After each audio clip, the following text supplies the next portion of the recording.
అంటే ఇలాగా 4 sides cut చేసుకోండి. బ్రౌన్ పార్ట్ అంతా తీసేయండి. చిన్న పీసెస్గా కట్ చేసుకొని పెట్టుకోండి.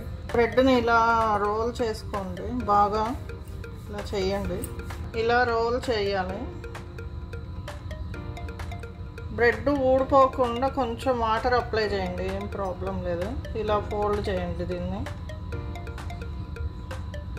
ఓకే, దీన్ని ఇలా కట్ చేసుకోవాలండి పీసెస్. ఆయిల్ వేసుకొని ఫ్రై చేసుకోవాలండి ఆ బ్రెడ్ పీసెస్.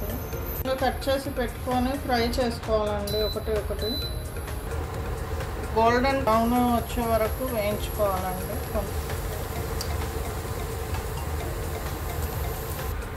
మనం ముందుగా తయారు చేసి పెట్టుకున్న షుగర్ సిరప్లో వేసుకోవాలండి బ్రెడ్ పీసెస్.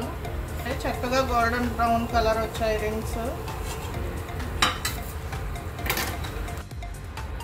ఈ షుగర్ సిరప్ బ్రెడ్ పీల్చుకునేలాగా కొంచెం లోపలికి అనుకోవాలండి బ్రెడ్ పీసెస్. బ్రెడ్ ఫింగర్స్ అండి ఇవి. బ్రెడ్ స్వీట్ ఫింగర్స్ అండి. మీరు కావాలంటే దీనిపైన కొంచెం రబ్దీ కూడా వేసుకోవచ్చు. చాలా టేస్టీగా ఉంటాయండి. 2 minutesలో రెడీ అయిపోతాయండి.